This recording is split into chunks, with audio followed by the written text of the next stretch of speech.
Genesis 1:28 describes our God-given purpose. God blessed them and said to them, "Be fruitful and increase in number. Fill the earth and subdue it.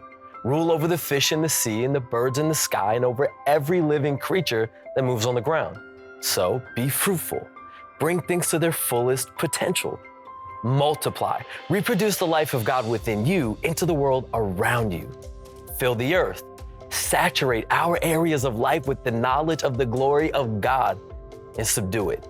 Bring order to chaos. Bring alignment to the things that have drifted. And using all of its vast resources in the service of God and man. So use your talent, use your gifting, your finances, all of it to carry the hope of Jesus to others." That was God's design for us. But Adam's sin wrecked our identity.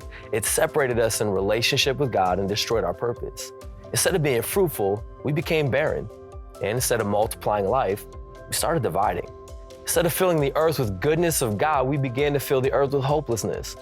Instead of subduing darkness, darkness began subduing us. And instead of using our resources to accomplish God's purpose in the life of others, we started using God and others to go out and get a bunch of resources for ourselves. But Jesus came to redeem our original purpose to rule and reign with God. Like, we were created to be hope carriers.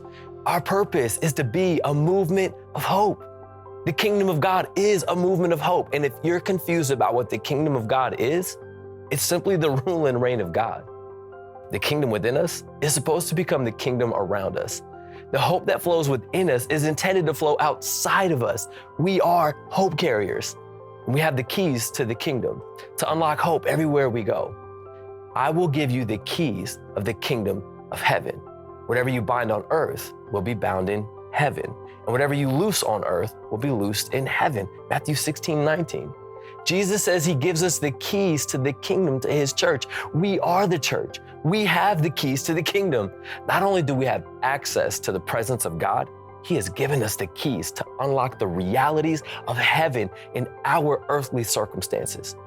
Loose on earth and bind on earth is often simply bringing the opposite spirit, like bringing the fruit of the spirit into our day-to-day realities.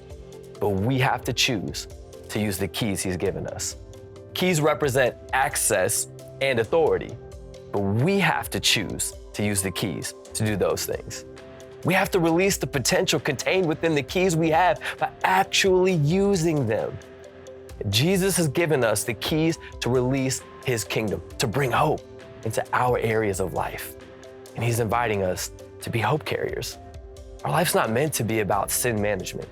And if that's our goal, we're in danger of falling way short of living the abundant life that Jesus came to give us. Jesus' prayer was on earth as it is in heaven, for all of us to release the kingdom of God here on earth as it exists in heaven.